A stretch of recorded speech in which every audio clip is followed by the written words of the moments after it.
Hey, happy President's Day. Good afternoon to you. It's 3:06 here at News Talk 105.9 WMAL, where we're making sense of the news, baby. Coming up, Dan Schneider joins us from MRC Free Speech America to respond to a CBS host claiming that free speech caused the Holocaust. Can you believe it? Who knew? Dan Schneider will tell us all about it. Philip Lanzicki is here at 4:30 from the Daily Caller News Foundation with a hard look once again at China and its interference in America. And Cheryl Chumley is here at 5 o'clock from the Washington Times. We talked to her about Alexandria Ocasio-Cortez and her dwindling power. What, is her Instagram not producing results anymore? You can join us at 888-630-9625, 888-630-WMAL. Yes, so a lot to choose from today. It's supposed to be a holiday. Normally holidays are slow days. Not so today. AOC getting into a spat with Tom Homan. That's funny. That's really I love that. Bringing a Nerf gun to a full-blown war. She's not ready for this. She can't handle it, and I'm going to enjoy every moment of it. So she's fighting with Tom Homan. That's the best. We've got right here in Washington, D.C. today, supposedly thousands of anti-government efficiency protesters standing outside of the Capitol building chanting about how much they hate government efficiency. It is truly amusing. And they're chanting about all sorts of things. They, in case you're wondering, is this nothing more than a left-wing coalition who hates Trump? Well, yeah, listen to what they're chanting. They're chanting today the name Gulf of Mexico. That's the ancient name for what you and I have known for a long time as the Gulf of America. Gulf of Mexico! Gulf of Mexico! Gulf of Mexico! Gulf of Mexico! Isn't the message a little mixed here? There's supposed to be an anti-government efficiency protest. Instead, it's turning into just a grab bag of left-wing nonsense. Gulf of Mexico! Gulf of Mexico! Gulf of Mexico! They're not even in rhythm. Gulf of Mexico! Gulf of Mexico! Yeah, they got signs. Nobody elected Elon. America has no king. What else? Oh, they have a sign that references Satan. Satan rips us M apart. What? They're trying to. It's the letters TRUMP run through all of the words. The M the M went unused in this particularly poorly thought out sign. And you're right. Satan does rip us apart. That's what we'd like to stop.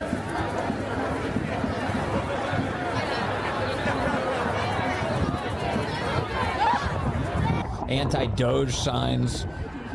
It's amazing.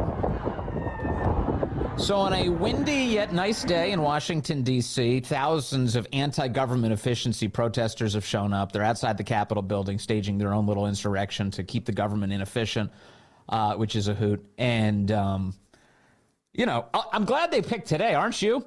You know, like nobody's in Washington, D.C. People, it's a government holiday, President's Day. People are off. The traffic in and out of the city is slower. So just as a matter of convenience, they picked the right day to show up and protest for their stupid cause. There are, of course, also street performances going on. No left-wing demonstration would be complete without bizarre street performances. Here is what looks like a middle-aged white dude wearing a beanie singing into a microphone a song that he probably wrote this morning. Gonna keep on moving forward. Keep on moving forward. Keep on moving forward. It's amazing. Never turning back. You know, this guy thinks that he's singing like the 2025 edition of We Are the World. Never turning back. Trump is not a king. Trump is not a king. Trump is not a king. Are you feeling it? Never turning back. I want to see where this goes. Turning back. Is there a verse? Stop the fascists now. Stop the fascists now. Oh, man. I'm torn between whether or not I truly love this or it's the most painful thing I've heard all day. Never turning back. It's funny. Right behind them, they have somebody tried another acronym, Doge, diabolical oligarchs gaslighting everyone.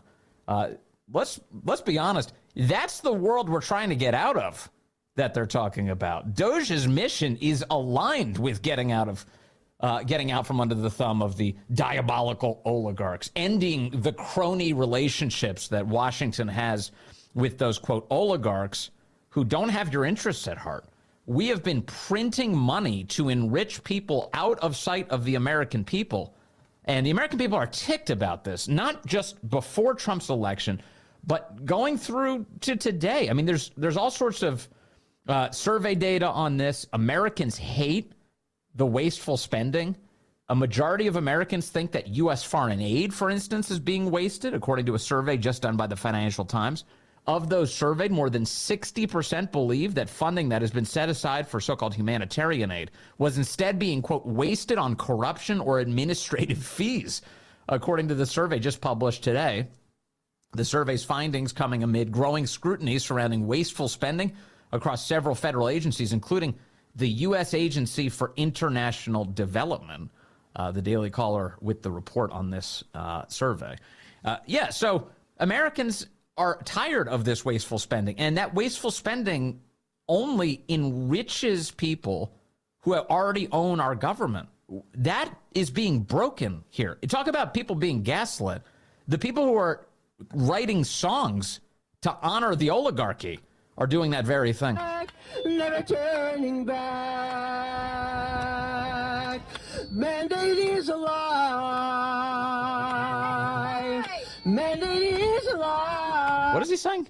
Mandy is a lie? Who's Mandy? Mandate is a lie. Is he saying mandate is a lie? Is that what he's saying? Never turning back. Never turning back. You know, for a dude, he has an awful feminine voice. It's amazing. Anyway, so that's the performance going on. It wasn't all fun and games. There's also, the typical left-wing feature, which is an effigy of Donald Trump being dragged around with a noose around his neck by some loser protester. There's video here that I'm staring at of a lefty dragging President Trump's body through the street, dressed in black and white prison stripes, with a bird, like two different birds, pecking away at his body. One of them is Elon Musk and one of them is Vladimir Putin. And you can tell it's Trump because it looks like it's a Trump mask with a MAGA hat on top of it. And the mask the face is all bloodied up. And he's dragging the Trump effigy through the street of Washington, D.C., according to video captured by TPUSA. And everyone seems to be fine with it. It's just totally normal. Like all the other people who are with him, they're all very supportive, happy to have a threat directed at the president of the United States. I don't anticipate a full-blown January 6th style news cycle being born out of this. We're not going to get years of coverage. Who was that guy? Can you help us track him down? The FBI is posting images of him and help us find him, turn him in, get your family to turn him in. I don't know if we'll get that. Maybe the Secret Service knocks on this guy's door and asks him a couple questions. Hey, what's the deal with you threatening the life of the American president? But, it's a Monday, so it's just a left-wing protest, an anti-government efficiency protest, complete with an effigy of President Trump being dragged around the city. So there you go. Robert is calling in from Montgomery County now on line 2. Hello, Robert. You're on the Vince Colonnese Show. Hey, Vince, it's been a long time. Appreciate your show very much, all of you, during the weekdays. And, I work for the county, but, I have one of those, what they call essential jobs, driving a bus. Yeah. Anyway, two things, just real quick. I think a good idea would be, I hope that someone somewhere that has some extra time and money can build a huge ark and put all these these malcontents in it and let them gently float out into the Pacific somewhere. I like that. I love how humane. I love how humane that is. We build a yacht and we gently let them drift away. Yeah, exactly. Got to make sure the wind, like it is today, is blowing in the right direction. Yes, we don't want them back. They need to keep going away from the shore. I'm with you. We don't want them to be like a beached whale. But the other thing I told your call screener was, I think it was Chris that said this a long time ago. He said, we really are living in, Mark Levin says crazy land, but it's an open air insane asylum. I mean, these people really did. Remember right before Trump started to issue the executive orders, they were having all these special programs and for all the government workers, for people that were still not over the election yet, that they could go in and see a therapist and whatnot. I wonder if we've been paying for that as well. Who's paying for that? Well, you know what is amazing to me, Robert, is that anyone with a straight face can tell you that they're participating in an anti-government efficiency protest. They're like, hey, what are you up to today? I mean, it seems like some sort of plot line from Arrested Development. It's just, you're right, it is an open-air insane asylum that you would go out, take to the streets, and protest against government efficiency. And then you would say this is a really bad thing, and that somehow that oligarchs are being enriched by less money being spent by the government. It is so delusional. It's practically an art form. Thank you. Have a great afternoon, and happy President's Day, by the way. Happy President's Day. Yeah, no, thanks, Robert. I appreciate the call, and keep up the essential work out there. Bus driving. In many ways a thankless job for so many people, but people do it and they do so well at it. Thank you, sir. All right, there's Robert calling in from Montgomery County, driving a bus. I didn't ask what kind of bus, but you got to drive a bus. You got to carry people around. So we've got CBS News. We've got to get into some of the details here. We're going to start with Dan Schneider coming up here in a few minutes with Media Research Center, but Margaret Brennan. How little credibility does she have now? This is a woman who's supposed to host these really important shows, and she's supposed to, moderate these important highbrow debates between government officials and get you answers and all these things. She has, I don't know if she had done it a while ago, but if she hadn't done it a while ago, over the weekend, demonstrated just how room temperature her IQ is. I mean, the fact that she would come out and say that the Holocaust was caused by free speech is truly one of the single most insane things ever uttered by a television personality on one of these news shows. And she did it this weekend with Marco Rubio, the Secretary of State. And of course, she's being dragged all day long, rightfully so, for that very thing. But it's not the only thing CBS did this week. They went for a high score this weekend with this insanity, and I've got a bunch of things to share with you on that. And again, Dan Schneider from MRC Free Speech America coming up. Can't wait to talk to him about that. It's all ahead on this President's Day edition of the Vince Coglianese Show. But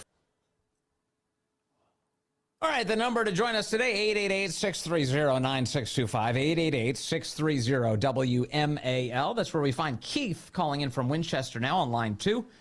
Keith, good afternoon. You're on the Vince Coglianese Show. Hey, thanks for the time. I just wanted to say I'm tired of hearing people screaming about Musk, like, I didn't vote for him, I didn't vote for him, I didn't vote for him. Well, how many people voted for Harris in the primaries? That's my question.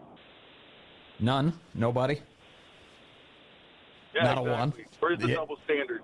I know. Where's the double standard? It's like, do as I say, don't do as I do, and I'm tired of it. The irony, of course, is that people did actually vote to have Elon be a part of this, too. That's the other thing. It's like, so there were no votes for Kamala, but President Trump literally campaigned with Elon Musk with the promise that he was going to run the Department of Government Efficiency. There were no secrets about this. This was literally a part of the whole deal.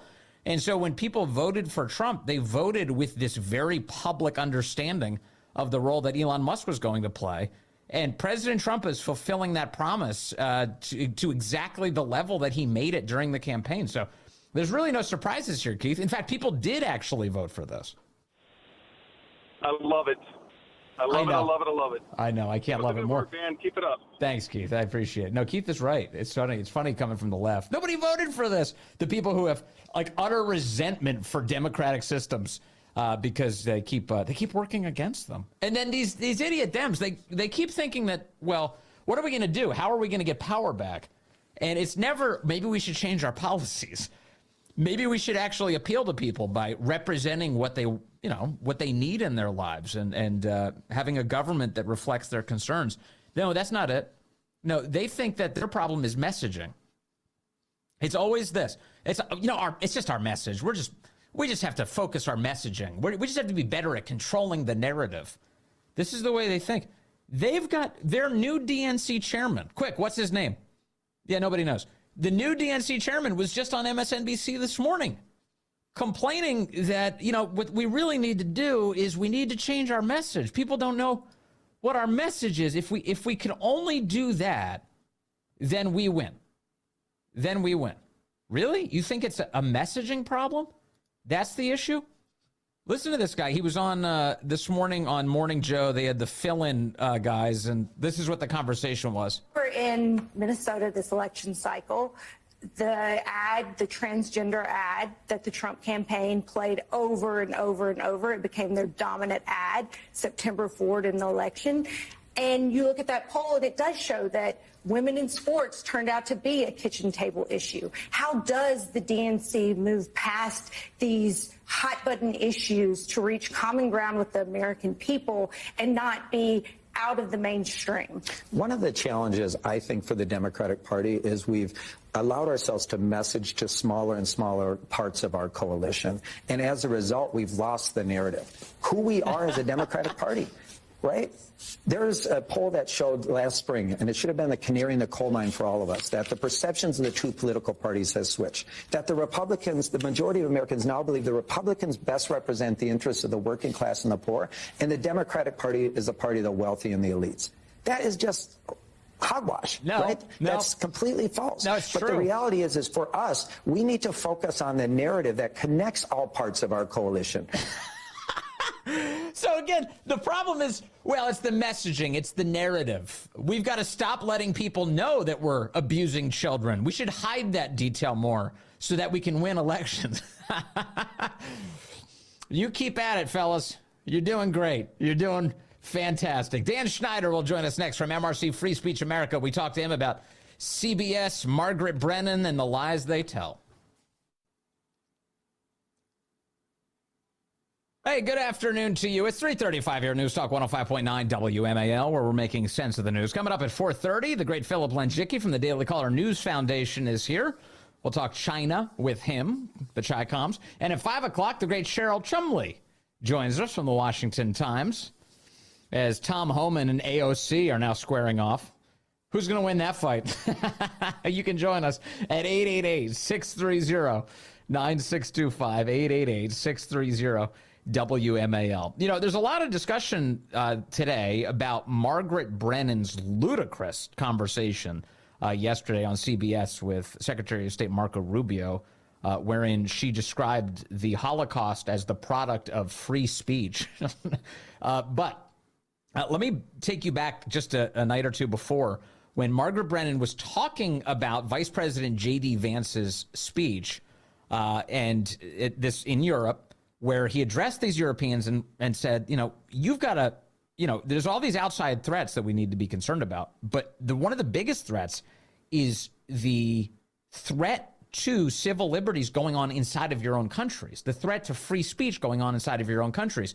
Here's how Margaret Brennan described Vice President Vance's speech on a CBS evening newscast. Well, it sounded to a lot of these allies of the United States like they were being described as adversaries or autocrats. It was really the focus here, two things. One of them was migration, and the second was what Vice President Vance calls censorship. He was trying to bring that MAGA message of the enemy within to the global stage. And specifically, he says that European leaders aren't showing that they have strong democracies when they sideline controversial groups. He went out of his way to meet with the head of the AfD. That's a political party that's under investigation in Germany because it's so far right and for potentially conducting extremism. And he mentioned that car ramming in Munich recently conducted by an Afghan migrant as an example of what he says is out of control migration. He says that's proof you've got to bring immigration skeptics into the government. Listen to how contemptuous she is of J.D. Vance and the intelligent positions that he presented in Europe. Then this brings us to her Sunday show, Face the Nation, where she says that free speech caused the Holocaust. And she said this in an interview with Secretary of State Marco Rubio. Take a listen. Well, he was standing in a country where free speech was weaponized to conduct a genocide. And he met with the head of a political party that has far-right views and some historic ties to extreme groups. The context of that. Listen to as she speaks in vagaries, your suspicions should go sky high. Was changing the tone of it. And you know that the censorship I have to disagree with was you. specifically about the right. No, I have to disagree with you. Free speech was not used to conduct a genocide. The genocide was conducted by an authoritarian Nazi regime that happened to also be genocidal because they hated Jews and they hated minorities and they hated those that they had a list of people they hated, but primarily the Jews. There was no free speech in Nazi Germany. There was none. There was also no opposition in Nazi Germany. They were a sole and only party that governed that country. So that's not an accurate reflection of history. No, according to Margaret Brennan, book burnings are free speech. What is she talking about? Dan Schneider joins us now, Vice President of MRC, Free Speech America. Uh-oh, that sounds dangerous. Dan, good to have you with us. Vince, if you just played that clip with Margaret, and she has to tell, like a bad poker player, who's bluffing and their eye twitches. Yeah. Like so many journalists, she says, as she says, trying to trap Marco Rubio into the lie, the false premise that free speech was weaponized to conduct a genocide. This is what they do. They create a false premise and then try to coax the interviewee into accepting their false premise, when we all know that the genocide was caused by moral reprobates who were murderers who hated Jews. Right, and who hated speech and who hated divergent opinions. The idea that the Nazi regime represented like the epitome of free speech or free speech gone awry is one of the most insane things I've ever heard any television commentator say. And that's a high bar. Yeah, but this is where the left has this perverted logic. And I think you and I have talked about this before. The radical left today claims that like big tech companies have a First Amendment right to discriminate people based on their race, their disability, their religion, and their political viewpoint. And I've never understood this weird, twisted logic, but a First Amendment right that trumps our federal laws that protect against race discrimination, et cetera, a First Amendment right to discriminate. And now she's claiming that it's free speech that resulted in the murder of 7 million Jews. Yeah, it really is a tell. There's a lot of tells in there, as you point out. But the authoritarian impulse is overflowing from Margaret Brennan, because what you hear her say, and this is unfortunately, it's very commonplace on the left, is that free speech is dangerous and that people, giving their viewpoints and engaging in a battlefield of ideas is a threat to whatever system she thinks she's defending. Yeah, and again, it's just the paradox here. The First Amendment includes first free speech and then freedom of the press. She enjoys having a freedom of the press, but that freedom only exists because we first and foremost have free speech rights. It's through the press that we can then amplify our voices. Yeah. Yet she seems to want to be the only one to have any rights whatsoever. So what is it about the left and the Nazi analogies? So you've been studying these guys in media for a while, Dan. It seems like they only have one analogy and they don't know how to use it. Well, look, I think there are different reasons for different people. Margaret Brennan, I find her a little suspect. She was a Middle Eastern studies major who studied, a good part of her academic career was in Jordan. You kind of wonder where she actually stands when it comes to Israel. She certainly has tendencies that lean anti-Israel here. And I can go into other things that are known about her, But, I think she lives in a twisted world where basic American values she finds abhorrent when they're exercised by other Americans. Also, there's nothing, journalistic about her behavior, because she mocked the idea that J.D. Vance was addressing a real phenomenon. J.D. Vance, in his speech last week, listed off a number of genuine threats to free speech and free conscience, including things like the British government arresting people who are silently praying while standing on street corners. He laid out very good evidence for this. If anything, Margaret Brennan should be asking questions of the British government for instance, the German government, which is arresting people for posting memes they disagree with on the internet. Right. The example you just gave that J.D. Vance articulated, there's a gentleman who was doing nothing but standing silently praying. He wasn't even exercising free speech rights. He was exercising his right to religious expression and viewpoint. And he was simply standing silently praying. And the police asked him what he was doing. And he said, well, I'm praying for an unborn child. And he was arrested for praying silently. Again, another First Amendment right, freedom of religion. The radical left despises our First Amendment rights. They just can't stand that people would have opinions that they would either hold privately or articulate to others if those opinions contradict their left-wing narrative. Yeah, and she was framing it, to the extent that we've heard her talk about this, as, oh, he's only trying to defend conservatives and right-wingers. I was like, well, so is there a problem? I'm sorry. So is a right-winger not allowed to express his or her viewpoints? They're not allowed to pray silently? The left in America used to be great on free speech rights. Just 2 decades ago, the ACLU would file suit on behalf of anybody to protect their rights to speech. And that's just all changed in the last 10 years or so, where now the left despises any viewpoint and the expression of any viewpoint that they don't approve. And so then they call us nasty names and characterize us in nasty ways. And big tech and big media have both been collaborators in this, but no more. We've won, and now we've got to restore our country. I've noticed that the person who calls for silencing their opponent usually doesn't have a strong enough argument to win. Is that what this is? We've seen it over and over and over, where the left just, calls us Nazis. They call us racists. They call us all kinds of names because they don't want to engage in a conversation. Because ultimately, how can they defend this idea that you have a First Amendment right to discriminate against somebody based on their religion or their race or their viewpoint? How can you defend that kind of stuff? It's funny that it came from CBS, too, of all places. So Margaret Brennan on Face the Nation, which is their Sunday morning show, comes out and says, this is ridiculous. And this is what the Nazis did. They used free speech to start the Holocaust.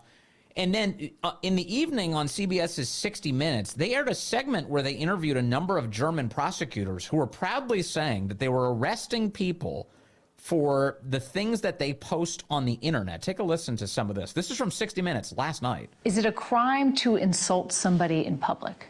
Yes. Yes, it is. And it's a crime to insult them online as well? Yes. The fine could be even higher if you insult someone in the internet. Why? Because in internet, it stays there. If we are talking here face to face, you insult me, I insult you, okay, finish. But if you're in the internet, if I insult you or a politician, that sticks around forever. Yeah. The prosecutors explain German law also prohibits the spread of malicious gossip, violent threats, and fake quotes. If somebody posts something that's not true, and then somebody else reposts it or likes it, are they committing a crime? Yeah, in the case of reposting, it is a crime as well, because the reader can't distinguish whether you just invented this or just reposted it. That's the same for us. The punishment for breaking hate speech laws can include jail time for repeat offenders. Okay, so let me understand all this, Dan. So CBS's journalists, they go out and they find out that Germany is arresting people for the things that they post on the internet. No, even repost from someone else. And if it's wrong, they can be criminally penalized for posting that, wrong in the eyes of the government. And yet J.D. Vance is the villain of this story for calling that out? Yeah, Vince, Germans have a long history of depriving people of their civil rights. with knocks on the door. In that same clip, I found it funny that the German police show up at somebody's house at 6:01 a.m. If nothing else, the Germans are very punctual in their enforcement of their laws. This is and to cite Germany as an example of protecting people's civil rights, I don't even know where to begin with this kind of swill. Well, it's the height of absurdity, because she just straight up said that free speech caused the Holocaust, and then I guess that becomes an endorsement for Germany, like, clamping down on the civil liberties of its own people, a la the Nazis. It's actually so insane what we're witnessing. Yeah, I keep on hearing that German voice in the movies, asking if you have papers. Yeah. The kind of free speech that was permissible back then was turning over your papers, your documents, to show that you're a good German in good standing, or else. Or else. No, it's so funny because, like, I don't know about you, but, like, when we were all growing up, most of the movie villains were Germans. It was like because they were just like either outright Nazis or like you had German villains to kind of really emphasize this is the bad guy.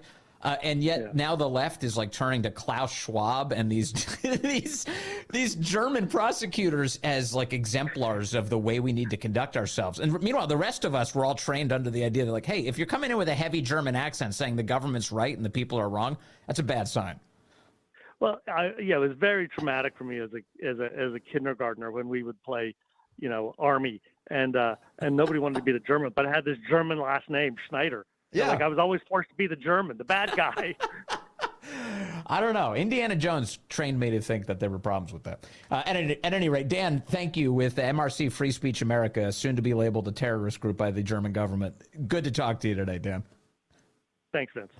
Dan Schneider. I can't even believe it. I mean, I can. What is it that I say? And unfortunately, when I look at Europe today, it's sometimes not so clear what happened to some of the Cold War's winners. I look to Brussels, where EU commissars warn citizens that they intend to shut down social media during times of civil unrest the moment they spot what they've judged to be, quote, hateful content. Or to this very country, where police have carried out raids against citizens suspected of posting anti-feminist comments online as part of, quote, combating misogyny on the internet, CBS a day of action. This. I look to Sweden, where 2 weeks ago the government convicted a Christian activist for participating in Koran burnings that resulted in his friend's murder. And as the judge in his case chillingly noted, Sweden's laws to supposedly protect free expression do not, in fact, grant, and I'm quoting, a free pass to do or say anything without risking offending the group that holds that belief. J.D. Vance is a phenomenal vice president of the United States. He is phenomenal, and he delivered the perfect message to Europe, and they would do well to heed it. Although they're very emotional about it. They're a complete mess. Christoph Huchsen is the chairman of the Munich Security Conference, and he was crying over J.D. Vance's remarks. This conference started as a transatlantic conference. After the speech of Vice President Vance on Friday, we have to fear that our common value base is not that common anymore. That's what he said. I'm very grateful to all those European politicians that spoke out and reaffirmed the values and principles that they are defending. No one did this better than President Zelensky. Let me conclude, and this becomes difficult. Oh my gosh. And they're applauding him. Pity applause.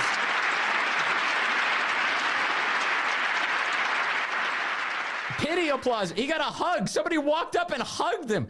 It's about as pathetic as it can possibly get. The Adam Kinzinger of Europe just gave a speech. He's so upset that J.D. Vance appropriately called them out. How beta of them. Unbelievable. Yeah, look, we elected Trump and Vance to make America great again, but if they can make the rest of the world great again, too, that's a spillover benefit. Coming up, Philip Lenjicki will talk to us in the next hour. We'll talk about the Chi-Coms and what they're up to, and we'll chat with you at 888-630-9625. All ahead on the Vince Coglianese Show.